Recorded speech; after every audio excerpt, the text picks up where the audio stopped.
Welcome to Mojo at the Movies. Today we're doing an Oscar special. In fact, it's the Oscar nomination special because the Oscar nominations came out early this morning. So early, in fact, at 5:22 a.m.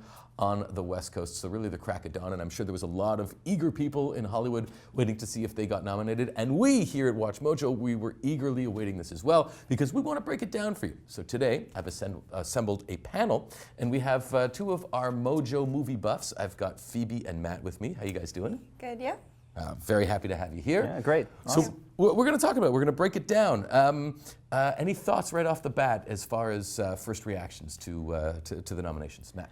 Well, for me, first reactions is we didn't get too many surprises in terms of what was actually nominated. The Oscar nominations pretty much followed what all the precursors did. So not a big surprise there, but I will say that even though we did kind of have an idea of what would be nominated, a lot of the races are still going to be really tough. So there are certain favorites right now, but they can totally change as time goes on, even a week before the show starts. So it'll be an interesting race, and it should be a great show. Bit of a tighter race than in past years, eh? Yeah, I agree. I think that everything is really sort of on the same wavelength. Everything was really, really great this year. For surprises, I think that I was pleasantly surprised that Get Out was nominated for so many categories. Yes. Yeah. Since there was a big snub at the Golden Globes, especially for Jordan Peele being nominated for Best Director. And I'm very, very happy that they did get the accolades that they deserve this year. And Get Out was #1 on our WatchMojo top movies of the year, so that's pretty cool. We know what we're doing. We know what we're doing. Yeah. But you know what? That's interesting because that leads me to talk about some of the snubs, because some of the movies on our list either didn't get nominated at all or got nominated in very few categories. Namely, The Disaster Artist, which did pretty well on our list, but and at other award ceremonies, but only got, I think, adapted screenplay this year. Yep. Any thoughts on that? Well, I mean, considering the controversy surrounding James Franco, I mean, it kind of does make sense that he didn't make it, but it's also strange if you want to just look at it from like an acting perspective that in all the prior award shows and all the other award ceremonies, he was nominated and also won many of them. So it is interesting that they decided to completely leave him off, but obviously surrounding the whole controversy surrounding everything, it makes sense, right? Yeah, just to speak a little more to that, I think it's just sort of reflective of the Oscars being more reading the room, so to speak, as they did last year as well with the Oscars So White controversy. I think that they're sort of moving forward with the times, as everybody is. And I think that that's the reason why he deserved that snub. And even if he was nominated for lead actor, I don't know if this is a hot take, I don't think that he would have won. Beside the likes of Timothée Chalamet, Daniel Day-Lewis, and Daniel Kaluuya. I don't know. I just Gary Oldman. Gary Oldman, Gary yes, Oldman. of course, Gary Oldman. Probably a lot. Yeah, I completely agree. Some people did expect him to, but I think Gary Oldman's got it in the bag. But we'll dive deeper into that. So I agree. I'm not sure he would have won, but interesting to see that he wasn't nominated. Yeah. Now, a couple of other movies that were on our list that didn't really do so well in these nominations. Baby Driver got 2 nominations, I think, and that's mostly in editing. Star Wars got a couple of technical nominations, and Blade Runner 2049, which was a favorite of many of our fans. It got for Best Cinematography, and that's Roger Deakins. So I really hope he wins this year. I think it's, just to quickly touch on that, I think it's finally his year. I mean, the competition is strong, but he hasn't won yet, and Blade Runner 2049, arguably the most visually spectacular movie of the year. So I think Roger's got it this year, but we'll see. All right, well, we're going to get into some of the acting categories. Let's get to it. All right, so first category we're really going to delve into here is supporting actress. And the nominees are Mary J. Blige for Mudbound, Allison Janney for I, Tonya, Leslie Manville for Phantom Thread, Laurie Metcalf for Lady Bird, and Octavia Spencer for Shape of Water. Let's go to you, Phoebe. What are you thinking? I think it's a pretty clear winner in this category. It's definitely Allison Janney for I, Tonya. Absolutely. Absolutely. Yeah. She won the Golden Globe. I think that she was fantastic in the film. She really embodied this sort of villain character, and she had a complete physical transformation as well, which I think that Oscars really like that. Yeah, they really, really like that. So I personally really enjoyed Octavia Spencer's performance in The Shape of Water. But was it Oscar worthy? I don't think so, but it was personally my favorite out of any of these. But I think that it's definitely Allison Janney's going to win. Yeah, I can't really. I mean, Leslie Manville was there was some fun underlying underlying everything in Phantom Thread. That, Totally, yeah. And especially, you mentioned when we were talking before that dynamic between the two characters. Yeah. So Leslie Manville was pretty good, but She was great. I'd also really love to see Laurie Metcalf get like a Yes. fair shake at it. that's see, probably the only person who really could give her a run for her I money. think so. But like Phoebe said, I really do think Allison Janney just has it in the bag. Yeah.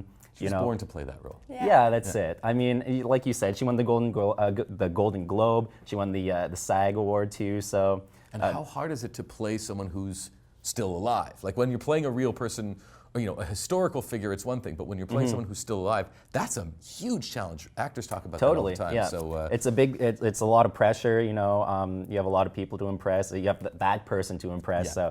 So she was great, hilarious, and I think it's a lock pretty much. Yeah, all right. I agree. Supporting actor, Willem Dafoe for The Florida Project, Woody Harrelson for 3 Billboards Outside Ebbing, Missouri, Richard Jenkins for Shape of Water, Christopher Plummer for All the Money in the World, and Sam Rockwell, again, for 3 Billboards Outside Ebbing, Missouri. Yeah. So, who wants to take this one? Again, I think it's just as much of a lock this category. I think Sam Rockwell, he's won everything prior to this. And he never really won much before, eh? No, that's the thing. Yeah. He's a very underrated actor. He's love Sam amazing, Rockwell. yeah. And the relationship he has with the director of this film, they've worked together a lot. So, 3 Billboards is probably like you. It's probably my maybe not favorite, but second favorite. And a lot of it has to do with just like how amazing Sam Rockwell is in this. So. I think he's going to win. It's interesting to see Christopher Plummer nominated for All the Money in the World. I kind of think that's just a nomination to kind of be like, oh, we understand. Thanks for stepping in. That's yeah, and like maybe a bit on a deeper level. It's just like we appreciate what you did, Ridley Scott, in changing this, and Christopher Plummer is also very good. So let's give you a little nomination here for this little move. But Christopher Plummer's a legend, so it's not like it's not merited.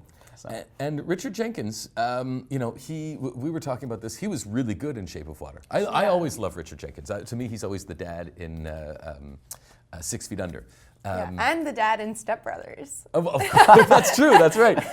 Which is definitely not an Oscar nominee, but I mean. But again, like Octavia, was it Oscar worthy in The Shape of Water? I agree with you. I think that Richard Jenkins was amazing in this film. I really, really loved his performance. I loved their little dance sequences. It was just one of my favorite films of the year. But I agree that it wasn't necessarily a standout performance, an Oscar-worthy performance. And I definitely agree with you that I think that Sam Rockwell has it in the bag. Mm-hmm. It's a sure thing, basically. Yeah. And I'm just so glad, as I said, that he's finally being recognized because he's great. His performance in Moon is just so amazing. Yeah, that's a great film. All the power to him. So go Sam. All right, next up, a big category, lead actor, Timothée Chalamet for Call Me By Your Name. It's actually Timothée Chalamet. Daniel Day-Lewis for Phantom Thread. Daniel Kaluuya, or as they announced today, Daniel Kaluuya for Get Out. Gary Oldman for Darkest Hour. Denzel Washington for Roman J. Israel Esquire. What are we thinking? I think that this is also a pretty clear winner.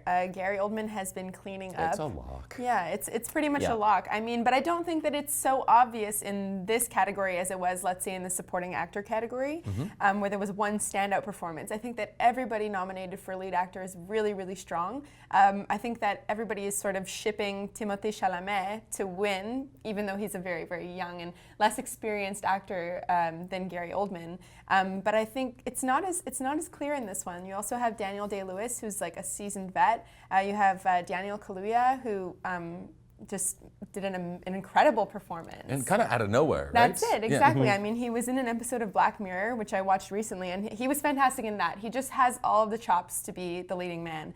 And I don't think it's that clear in this one. It's so strange to me the first time I heard him speak in real life and heard the British accent. That's I was true. Really? I didn't. He just seems so naturally American in Get Out. Interesting that Timothée Chalamet was in 3 movies, 3 big movies this year. Yep. 2 that were Oscar nominated. So he was in Lady Bird, he was in Call Me By Your Name, but he was also in Hostiles.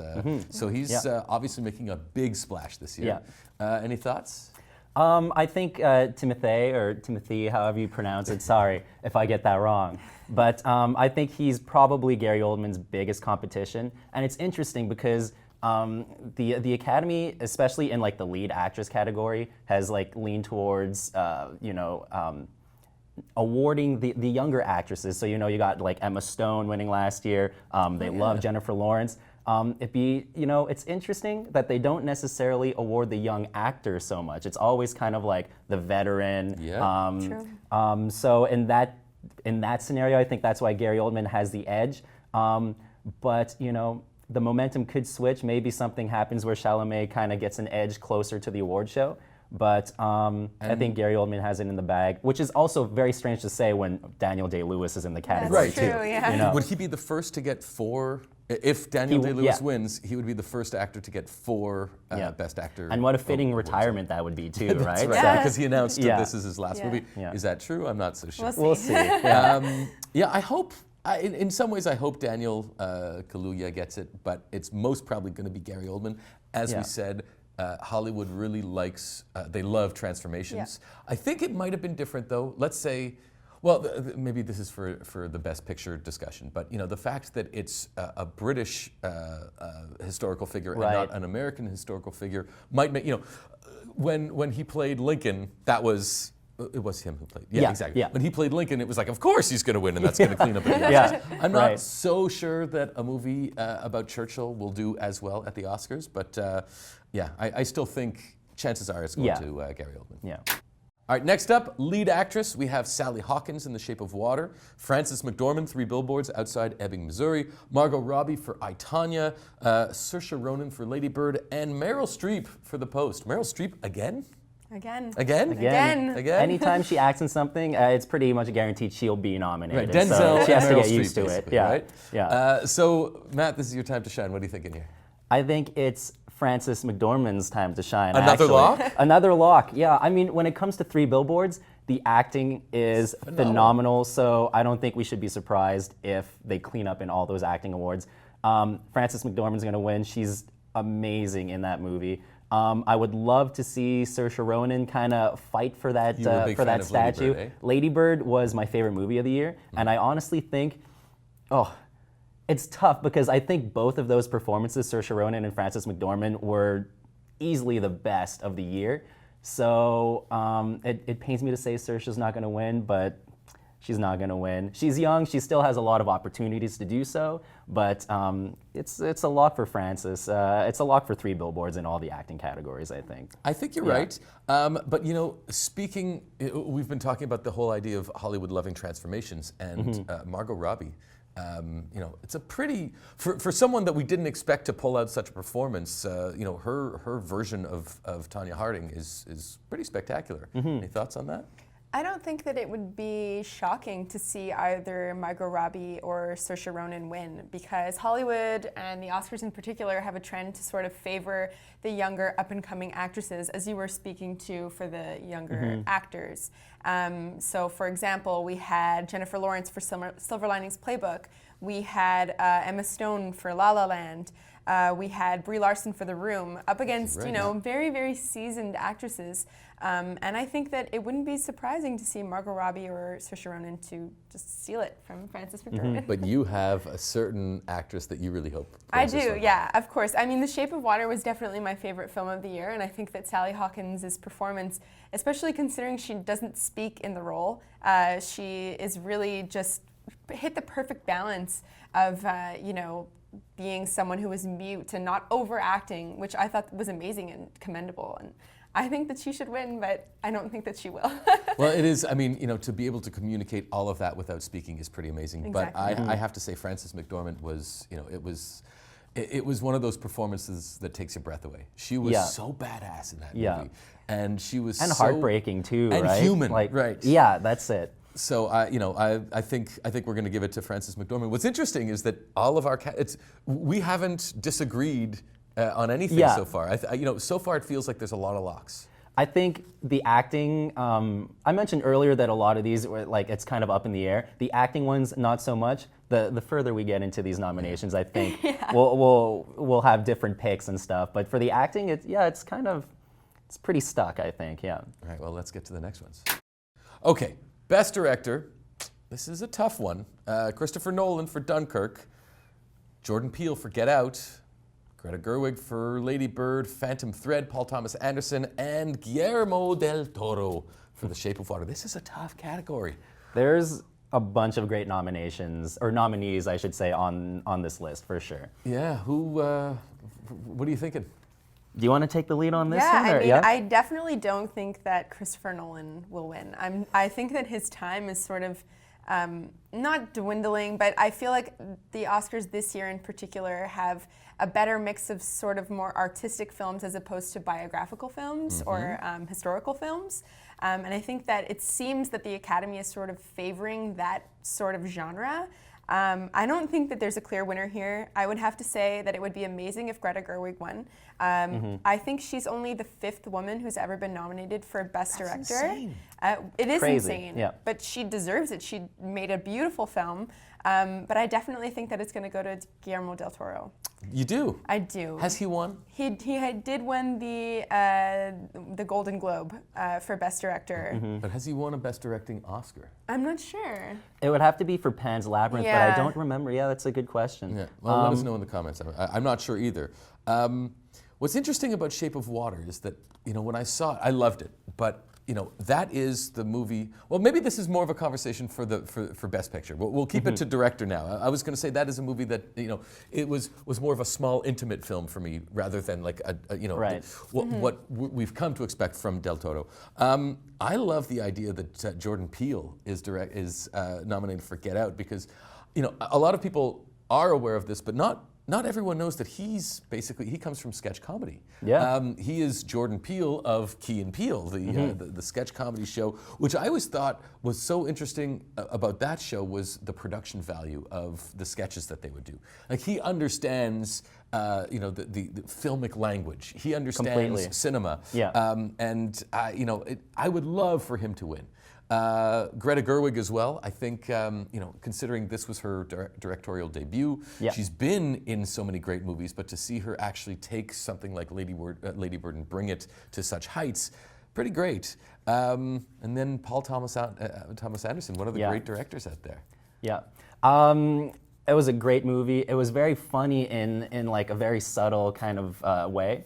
I don't know if he really has a chance in this category though. I agree. It's weird. I said, we're gonna start disagreeing here, but I think Guillermo's gonna take this home. 13 total nominations. I also don't think Shape of Water is gonna win Best Picture, which is why They I often think do that, right? They'll give Yeah. him director. But I do think Greta Gerwig has a good shot at challenging him. Definitely. Jordan Peele, as happy and as stoked as I am to see him get the nod, horror movies tend not to do super well. I mean, it's a huge achievement that it's been nominated in the first place, but I don't see it. I don't see him really winning. Greta Gerwig directed one of the best movies of the year. It was 100% on Rotten Tomatoes for the longest time, and you don't get a movie that good without great direction, right? So, I do think it's between her and Guillermo. We'll see, but it's going to be close, I think. I think either way we'll be happy, right? Like if I see Oh, either of those on completely. stage accepting that award, I'll just Yeah. feel for some reason that all is right in the world. Yeah. All right, and now the big one, the big kahuna. Drum roll, please. Best Picture. That didn't work very well at all. Call Me by Your Name, Darkest Hour, Dunkirk, Get Out, Lady Bird, Phantom Thread, The Post, The Shape of Water, and 3 Billboards Outside Ebbing, Missouri. Now, this is a fantastic list. Often I felt that the Oscars, there's maybe 2 or 3 that are good, but the rest not so great, or the rest is kind of Oscar bait type stuff. Speaking of Oscar bait, we do have a list coming out today of, what is it, the top 10 Failed Oscar bait failed movies. Oscar Yeah. bait movies, so check that out. Great plug. That's a great plug. Great. We call that circular flow. I'll go on record and say 3 Billboards Outside Ebbing, Missouri was my favorite movie of the year. The moment I saw it, I said, okay, this is, not only of the year, this is my favorite movie of the last couple of years. It hit every point that I needed to hit. What was supposed to be sad came out as funny. What was supposed to be funny came out as sad. It was so human. It was so filled with conflicting emotions. So I absolutely loved that movie. We should say, so that's up for 7 awards. Dunkirk is up for 8. And Shape of Water up for 13. Yeah. So I don't know, over to you guys. Like I said, I don't think Shape of Water is going to win Best Picture. I think Guillermo is going to win Director, and I think the Academy is going to say, that's enough. But, I think 3 Billboards is probably going to win Best Picture. It won the SAG Award for Best Ensemble Cast, and that's a huge precursor as to who's going to win Best Picture at the Oscars. So I think right there is like a huge hint that we shouldn't overlook. And like you said, all those, and the social commentary as well to 3 Billboards is super spot on too, and relevant for today. So I think that's going to win.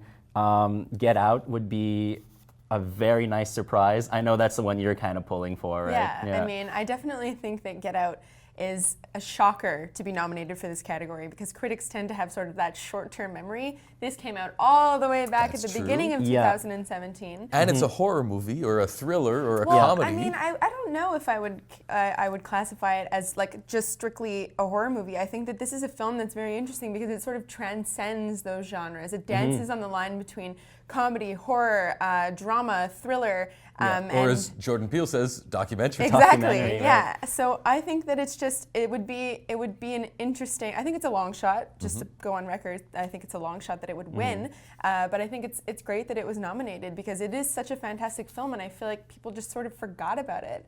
And I'm really happy that it's nominated. In terms of a clear winner, there isn't one. All of these films are fantastic. I can't even say which one I think is going to win. But it also feels like there's a change in Hollywood, whereas there's a lot of indie movies here. Yes. There's a lot of smaller movies. Like, it's Dunkirk and The Post to me are the two that really resemble the Hollywood and the Oscars that we've known in the past. And, Call Me By Your Name, that could win.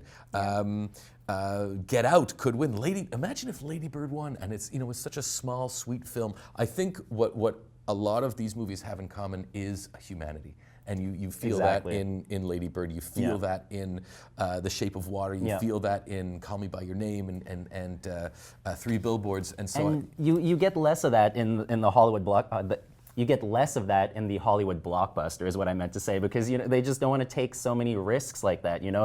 They're content on putting things on screen that people are familiar with and that are going to make money.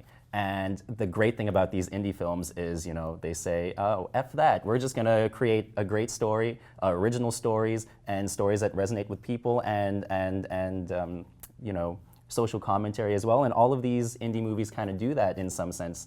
So. And the Academy notices that, and that's why they're being rewarded with these nominations, right? And I think that it's not only just like what stories are being told, but whose stories are being told. So in the past, it's been, I think that the Oscars is sort of, as we've seen last year with the Oscars So White controversy, the stories that were being told were white male narratives.